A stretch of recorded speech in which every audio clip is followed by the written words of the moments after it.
Hello, everybody, and welcome to another daily chat with Andy the Gabby Cabby. I hope everyone is doing all right on this rather rainy Sunday. Well, it is rainy where I am right now. I've come out to my man cave and I've had to wear the old coat. It's getting a bit cold, wet, and chilly and everything else. But never mind about my problems. What's happening where you are? Let me know. Anyway, what are we going to do today? What are we going to chat about? One thing I like to do is look at the comments quite regularly, what people are chatting about on my channel.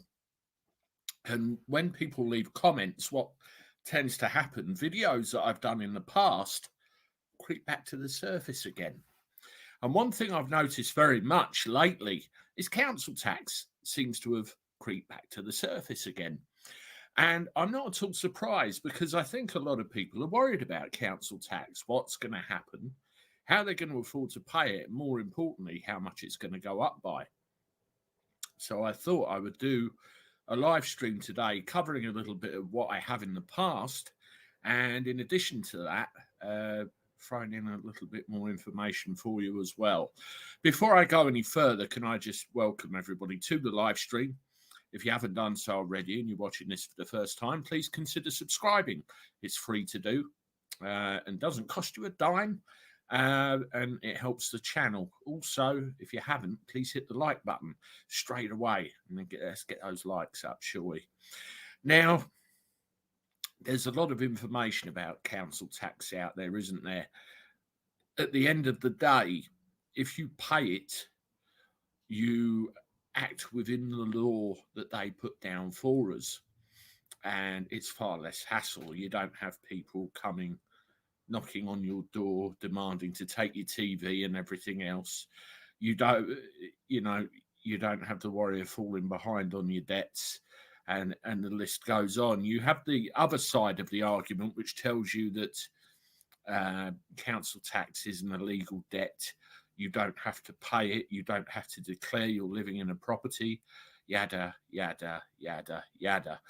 I saw an interesting piece by Black Belt Barrister where he tried to dispel some of these myths, if you call it that, and send everybody down the actual right path, I think is the word to say.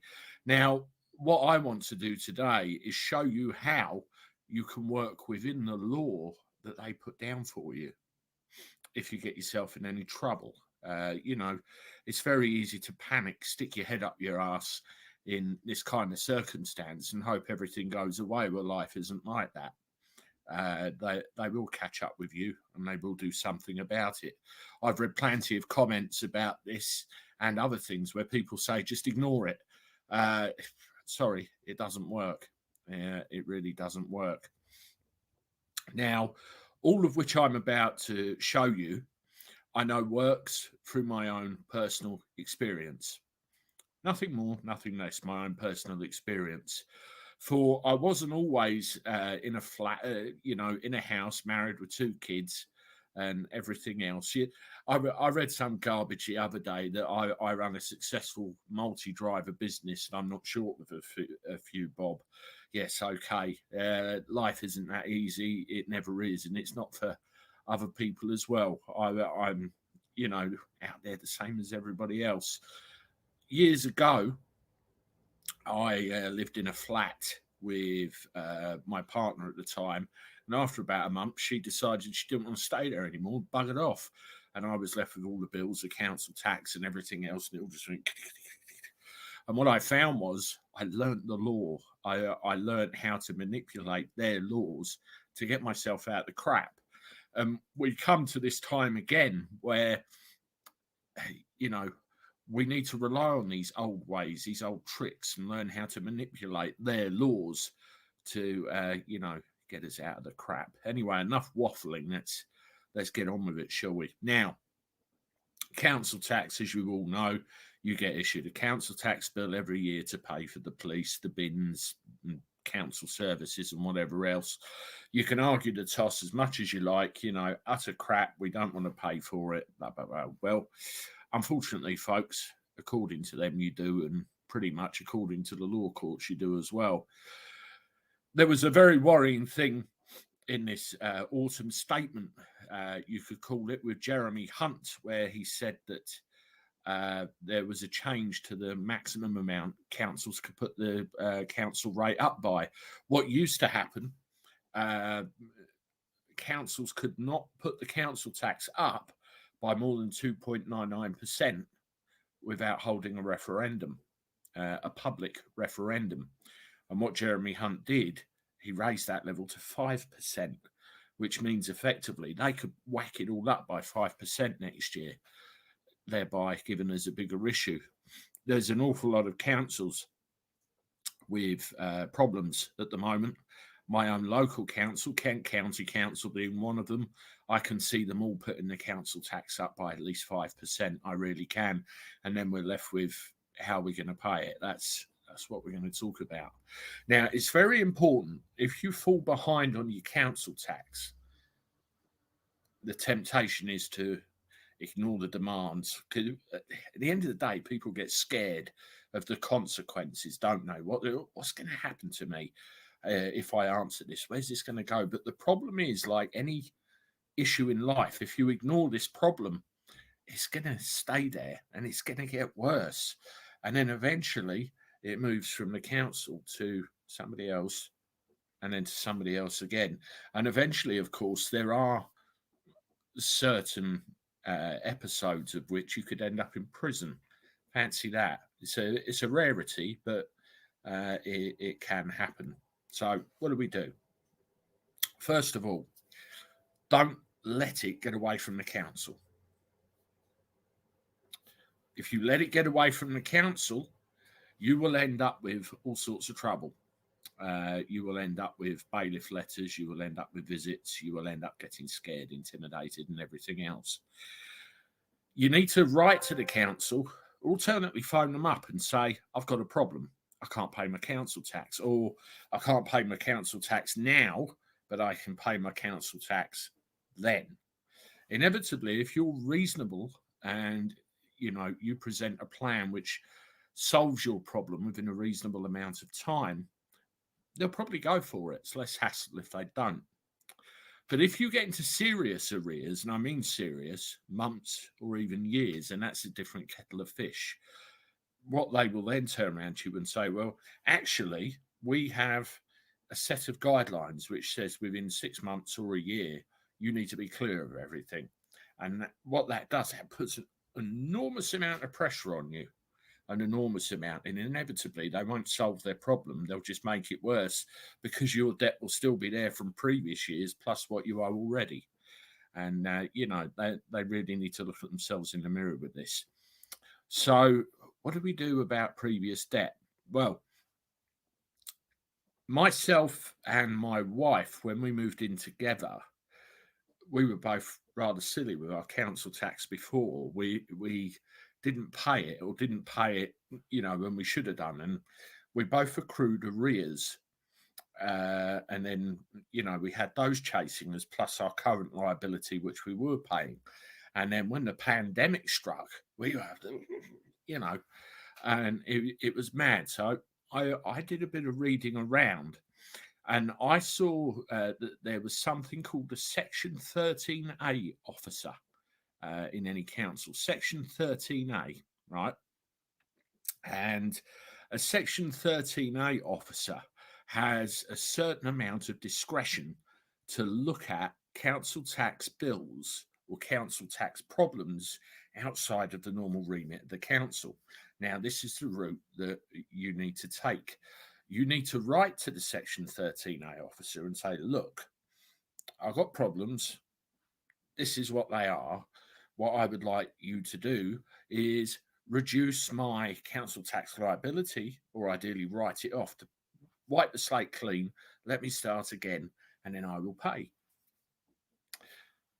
In my case, it was, failure of business due to the pandemic.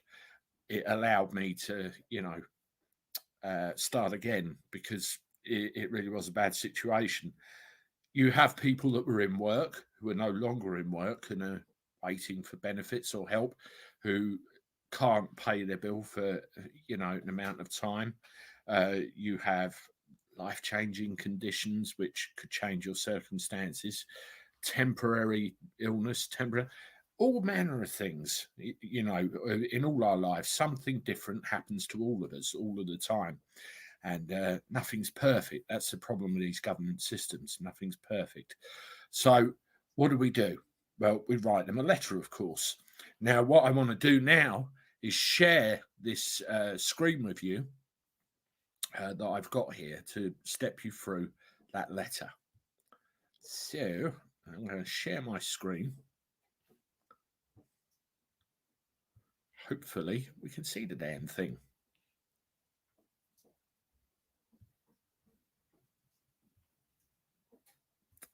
Okay, let's make this full screen. Now, this is a rough template letter which you can send to the Section 13A officer.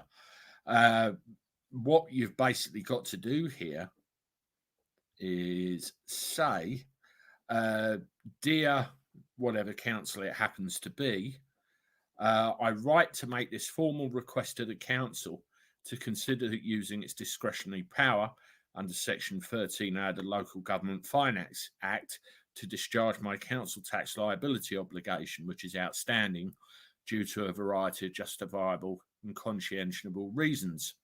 The request is made because it's clear that this liability, in all probability, will not be paid. I accept the authority's discretion. And then what you have to do here is actually write what your problem is, whether it be, personal, business related, employment related, anything like that, that's going to give you the grief. Pile it on and say to them, please consider my position. Now, in my case, they kept my current liability and wrote off the old stuff. And that was ideal because then that reduced my outgoings. But, it depends on your council, on your circumstances to what they do. And they may even ask for proof, a doctor's letter, a wages, proof of income, whatever. But get that letter in and push them and get an arrangement in place or get it written off. That's Section 13A. That's the easiest way of dealing with it. Now, what would happen if you didn't Section 13A and you just went and ignored it? Well, what will happen eventually, of course, you will end up getting served with a summons.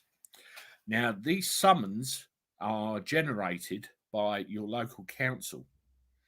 They're not court summons, they're council summons. And they're basically saying, we're going to have a meeting or a sitting at our local magistrates court on whatever date it happens to be. You don't have to turn up if you don't want to. And we're going to discuss you and a whole ream of other people that haven't paid their council tax. And if we deem that, you're not going to cooperate with us, then we're going to transfer this whole thing to the bailiffs and get them to come after you. And then that's where it gets interesting. Now, that process of moving it over to the bailiffs is actually unlawful, and I'll explain why in a minute. But before I do, I want to show you one other thing. Present. Let's share this screen with you.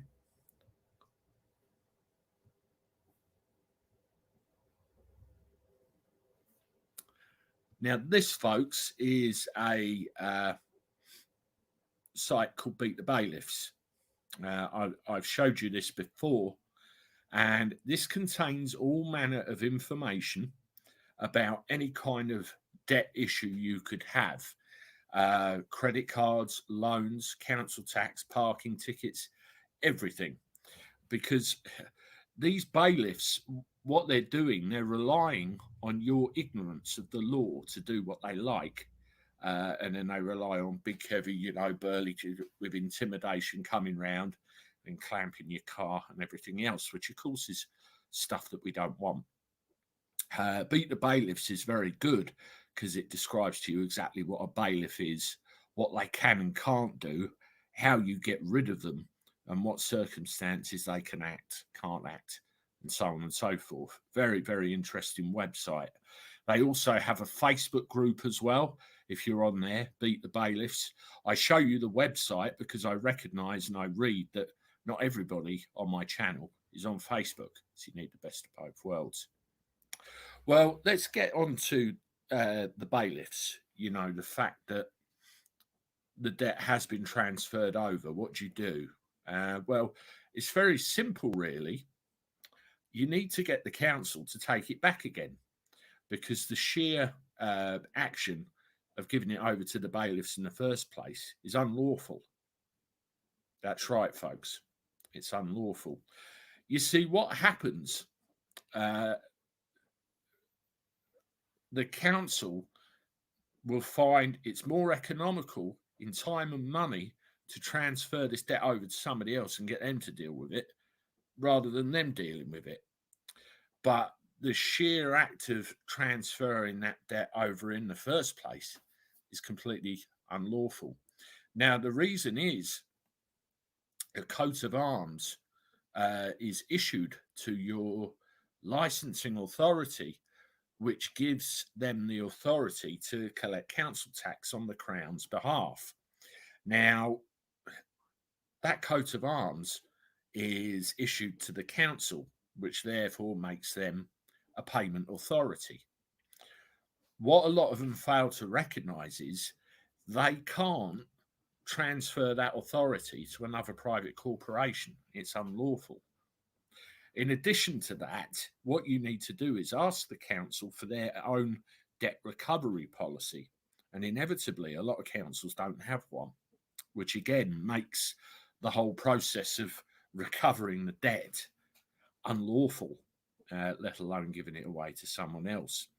So what you have to do, you have to write a series of letters to the council and to the bailiffs saying the game's up, give it back to the council and I'll deal with them.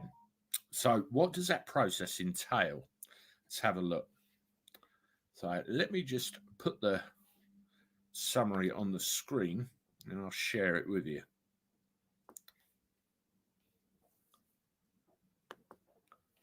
Okay.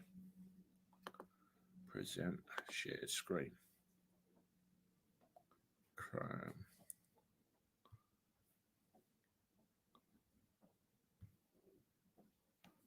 Okay, I hope you can all see that. It's this middle bit here. Now, there's a set of 4 letters you have to send to the council to get this dealt with. Now, in the first set, we'll call that letter 1.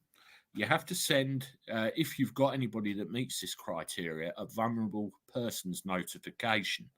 You send it to the council, you send it to the bailiff. Now, it is illegal for a bailiff to levy distress on a vulnerable person. And what I mean by levy distress is start sending them crazy letters, going and coming around and knocking on the door. Let me in. I want your telly. No. Vulnerable people, children, for one. I have a 9-year-old son. He's a vulnerable person. Come knocking on my door, you're breaking the law. If you have any long-term medical conditions, any mental health issues, elderly, vulnerable, unemployed, sick, anything like that, you're a vulnerable person. And you need to write that letter across to the council for one, and send it to the bailiff for another. Another part of this first set of letters, you have to send them. You send this to the bailiff, what's called removal of implied right of access. Now, within English law, there is an implication that someone can just walk into your house, into the grounds of your property, i.e. your front garden, for any reason, to deliver something or to knock on your door to ask for something. How do you think a postman delivers a letter? Implied right of access. That's what these bailiffs rely on. So what you have to do is remove it by sending them a letter. You also have to, if necessary, print the letter out, stick it to your door, or the front footing of your property. The other thing you have to say is send them what's called a GDPR notice, and you send that to the bailiff. Now, what a GDPR notice does, what you're doing, you're asking them to stop processing your personal information.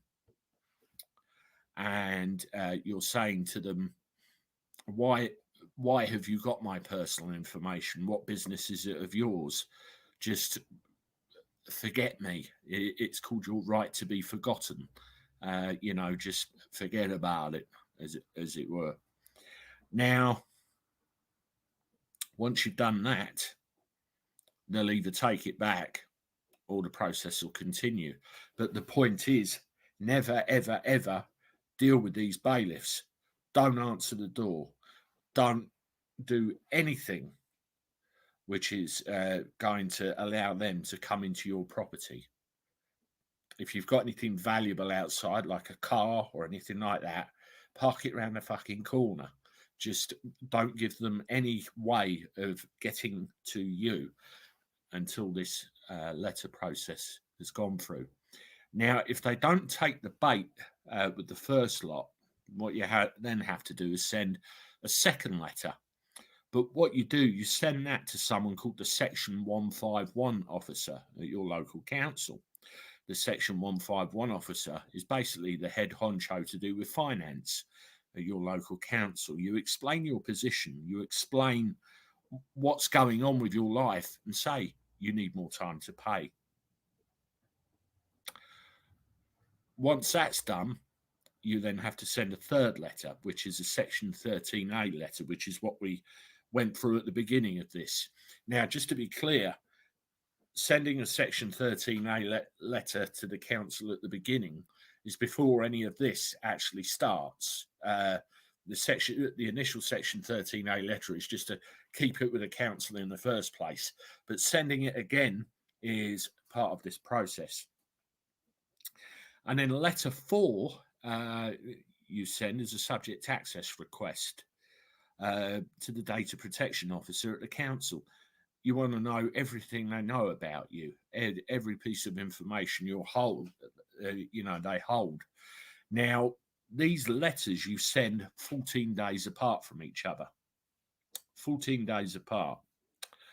And what you're effectively doing is buying for time and getting them to obey their obligations under the relevant law and legislation. And what you probably don't realise is if the bailiffs can't get hold of you and extract any money from you in 90 days, better part of 3 months, folks, they have to give the debt back to the council anyway, in which case negotiate with them. That's it. What I'm going to do is run through these template letters with you so you can see what's what. And again, this is all on the Beat the Bailiffs website. Now, before I do that, thank you everybody for watching this evening. I hope you're finding this useful. If you haven't done so already, please hit the like button on this live stream and also subscribe to the channel if you haven't done so already. That will be good as well. And it helps the algorithm and helps the channel grow, which is very important. Now, let's have a look, shall we? Now, the first set of letters. Present, share screen.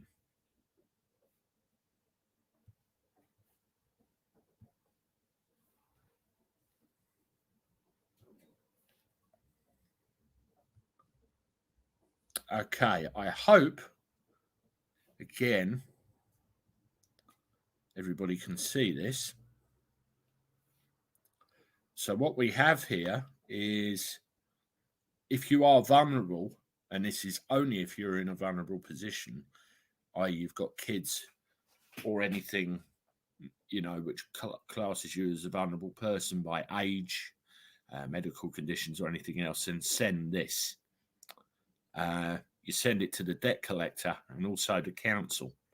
I'm writing to inform you I'm classed as vulnerable according to paragraph 77 of the Taking Control of Goods Act, National Standards 2014.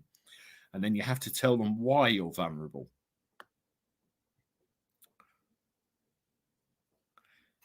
And then what you have to do then is make them aware that you're aware of the regulations.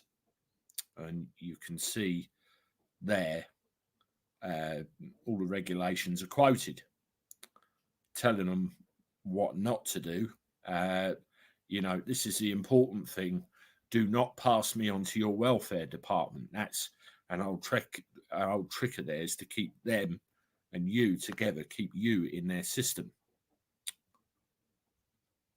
Letter 2, this part goes to the debt collector removing their implied right of access to your property.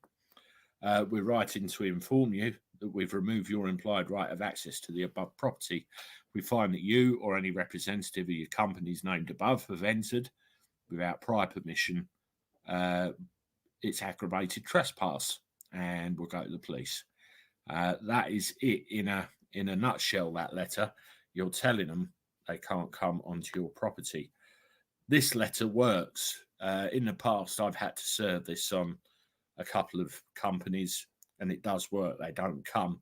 Now, I'd never realised you could serve a notice or an order on a company, and you actually can, either through the courts or otherwise. This final letter is the GDPR notice. What you're basically saying is stop processing my information. How did you get my information? What gives you the permission to process my information? And, again, that's a formal letter to them. So that's the first set. Now, all of this can be found on Beat the Bailiffs. That's where all the templates are found. And I suggest you go and look for them there. Now, send all that in one pack and make sure you send it by recorded delivery. First class recorded delivery. Never email these things. It's no good. Send them by recorded delivery and make sure you have that proof that those things have been delivered for later on. Okay. So if that doesn't work, what you have to do then is send a second letter. Now just get the template for that.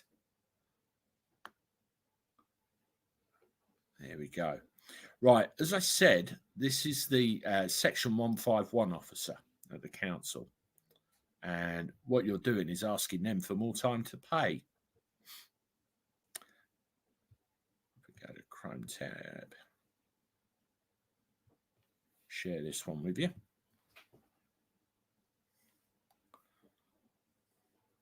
Okay, and again, this is a template, and you can adjust this to your own personal circumstances, your own needs. Now,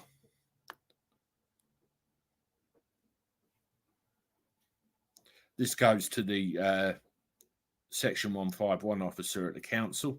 I make this formal request to the council to consider using its power under the Department of Communities and Local Government Guidelines document. Page 8 provides for a local authority to return the account from a bailiff administration and allow me to propose a repayment schedule I can afford. The enforcement agent is making unreasonable demands on me to pay the money I do not have, and access to goods is not an option open to him. And it goes on. And, at this stage, they should take it back. They should take it back. If they don't take it back at that stage, you need to consider going to your local MP and getting them involved. But, they should take it back at this stage. Now, the next letter, if we stop sharing that one. Okay, the next letter, the third one in the set,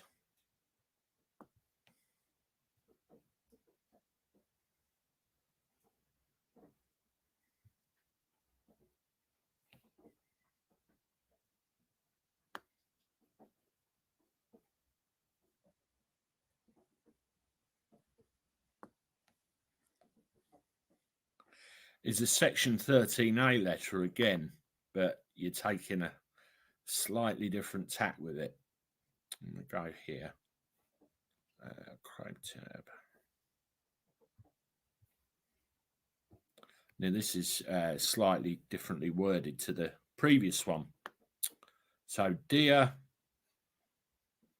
Section 151 officer. So, in this case, instead of applying to the Section 13A officer for a Section 13A discount, you're applying to the Section 151 officer.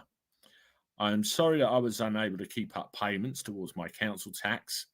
My reason for applying for a discretionary reduction is as follows. And then you put your particular reasons in there.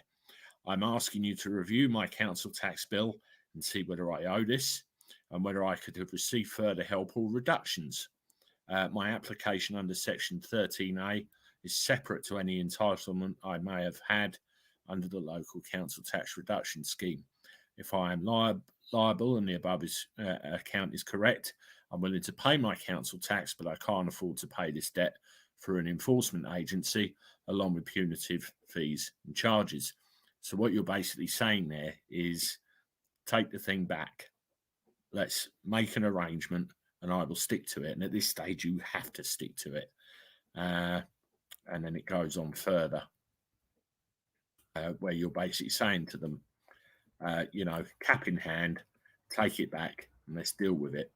So that's that letter. And again, that can be found on Beat the Bailiffs. Now, generally, after letter 2 or letter 3, they've had it back. They'll take it back. They'll deal with you, and then an arrangement can be put in place. Now, councils can be very stubborn because they want to see how far they can push you before you start pushing back. Really very simple. But if you persist, don't let them frighten you. Don't let them intimidate you. You will prevail in the end. You will prevail as long as you know the rules and you play within the law. You will prevail and you will get out of this. Now, the final letter, if they prat about, you write to your MP. And I'll put that one on the screen for you now. Let me just go.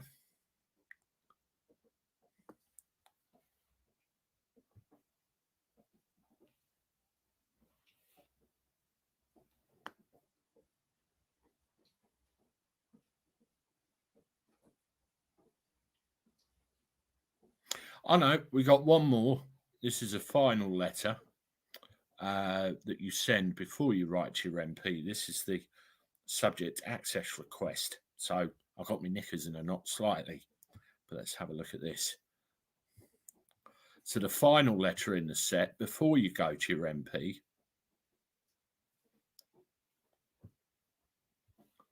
Again, that's the wrong one. Excuse me. Let's put the right one on.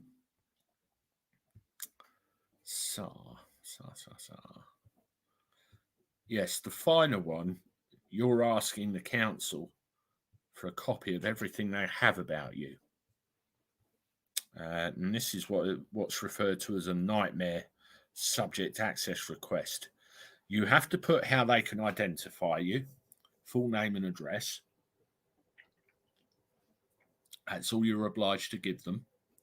And that's the same with parking tickets or anything like that. Please supply me the data about me that I'm entitled to, confirmation that the data is getting processed, copy of the personal data, purpose, categories, recipients, retention periods, confirmation of the existence of my right to request rectification, erasure or restriction. And, it goes on and on and on. And it takes a lot of time and effort and expense for them to, go through that list. And as it says at the bottom, if they ask for ID, send it to them. But really, your name and address should be it. And again, that template letter is on Beat the Bailiffs.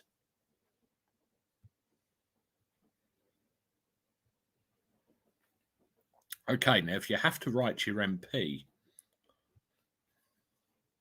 So after 4 letters or 4 sets of letters, they should, you know, take it back and allow you to negotiate. But if they don't, it might be time to consider writing something to your MP. And I'll put this here.